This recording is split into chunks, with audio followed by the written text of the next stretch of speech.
years, Dead by Daylight players have asked the same question. Where is Jason Voorhees, the face of slasher horror, the king of Camp Crystal Lake, the man behind the hockey mask? While countless horror icons have entered the fog, then one name remained absent.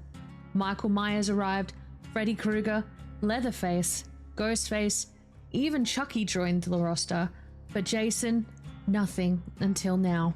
After years of speculation, licensing hurdles, rumors, fake leaks, wish lists, and endless debates, Behaviour finally has done what many fans believed would never happen.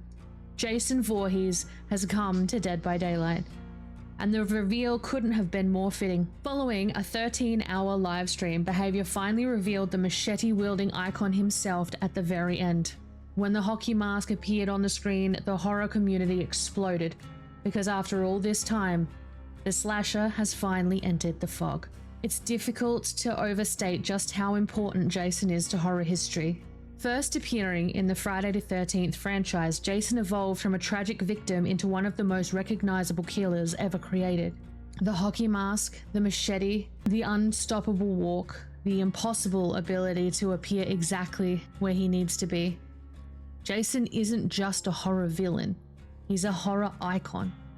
For years, licensing issues surrounding the Friday the 13th franchise made any crossover seem nearly impossible. While Dead by Daylight continued adding legendary characters from across horror history, Jason remained one of the names fans constantly requested. Every anniversary stream brought new hope. Every teaser sparked speculation. Every leak was scrutinized. And every year ended in disappointment. Until Behaviour's 10-year anniversary celebrations, this time, the impossible finally happened. Jason enters Dead by Daylight as the slasher. And from everything we've seen so far, Behaviour appears determined to capture exactly what makes him terrifying. Jason isn't a sophisticated killer. He isn't a mastermind. He doesn't rely on technology or dark rituals. He's something much simpler, and somehow much more frightening. An unstoppable force. The kind of monster who always seems to be right behind you no matter how far you run. Behaviour describes Jason as a killer capable of mobility, stealth, ranged brutality, and overwhelming pressure. In other words, he's built to make survivors feel hunted. One of the most exciting parts of Jason's kit is his supernatural presence. Jason has access to an incredibly powerful stealth state that allows him to traverse the map in ways unlike any killer we've seen before. When activated, Jason can teleport across the map, embodying the strange phenomenon that has followed him throughout the films. You know the feeling. You see him in the distance, you start running, you never stop running, yet somehow he's suddenly standing right in front of you. Behaviour has translated that feeling directly into gameplay. While in this state, Jason can track survivors through the sounds of their footsteps, following visible trails left behind as he closes in on his prey. Not just mobility, it's psychological horror. The constant fear that Jason would appear anywhere at any moment. Jason has never needed fancy weapons. If something can kill someone, Jason will find a way to use it. Dead by Daylight embraces that side of the character through one of his most unique techniques. Jason can pick up environmental projectiles and hooks before launching them directly at survivors. And if the attack connects, the survivor becomes impaled. Instead of immediately escaping, they'll be forced to struggle and remove the weapon from their body. Every second spent removing that object is another second Jason has to close the distance. It's brutal, it's vicious, and it perfectly captures Jason's tendency to turn everyday objects into instruments of death. Of course, it wouldn't be Jason without terrifying ambushes. His jump scare ability allows him to suddenly appear and launch an aggressive attack that feels ripped straight from the movies. In classic Jason fashion, breakable objects don't stand a chance. Walls, pallets, obstacles, everything becomes collateral damage when the slasher begins his pursuit. It's another reminder that Jason isn't interested in playing fair. He's interested in catching you, and once he does, the chase is usually over. Alongside the chapter, Behaviour is releasing several unique collections that reimagine Jason in ways we've never seen before.